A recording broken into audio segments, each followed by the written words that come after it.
If I were the Prince of Darkness, I'd want to engulf the whole world in darkness. I would have at least half of its real estate, 2/3 of its population, but I wouldn't be happy until I had seized the ripest apple on the tree. The children. So I'd set about however necessary to take over the United States, Canada, Europe, and whoever else would listen. I'd subvert the churches first.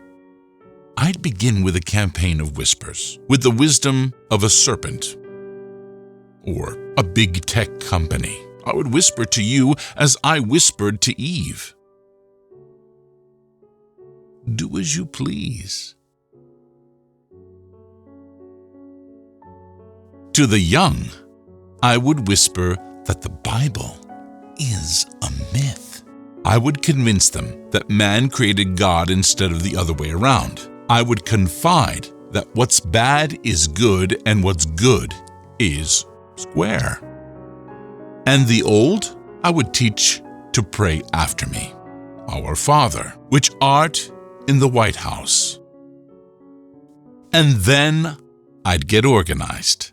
I'd educate authors, primary school teachers, university professors, news organizations, maybe even Hollywood, on how to make a lurid, promiscuous lifestyle exciting, modern, trendy, so that anything else would appear dull or uninteresting. I'd threaten the internet with porn, disinformation, censorship, and narrative control.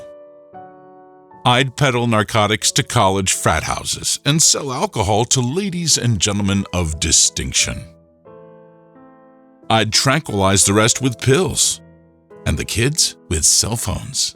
If I were the devil, I'd soon have families at war with themselves, churches at war with themselves, and nations at war with themselves, until each, in its turn, was consumed with UFOs, conspiracy theories, or distracted enough from what was really going on.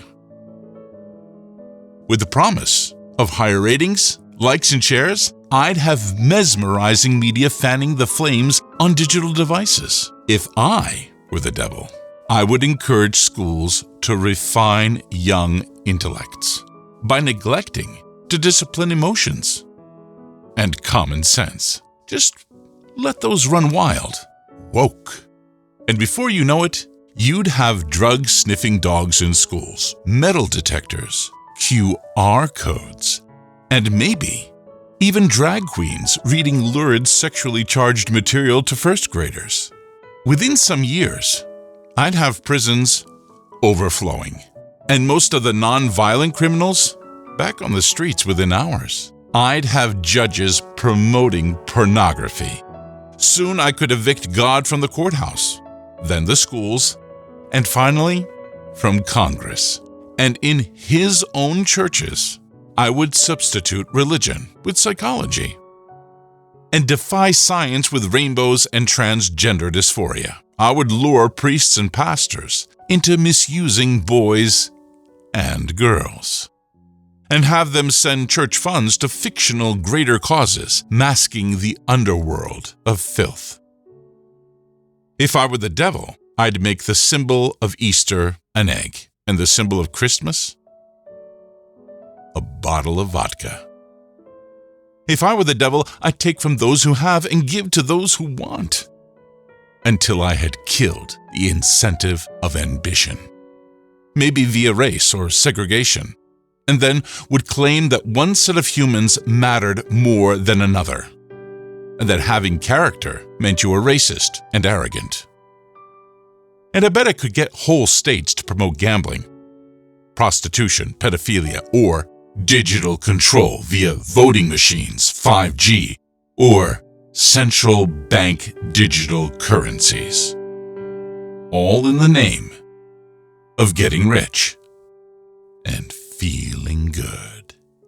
I would caution against extremes like hard work, patriotism, moral conduct, I would convince the youth that marriage is old-fashioned, that swinging and vaping is much more fun, that child trafficking, it's not a real thing, but organ harvesting is sexy, that what you see on your social media is the way you need to be. And thus, I could undress you in public, live with a chat, and I could lure you into bed, or maybe into a lockdown with diseases which might have been engineered with no cure. However, I would offer vaccines with hope, by force, only resulting in the worst outcomes.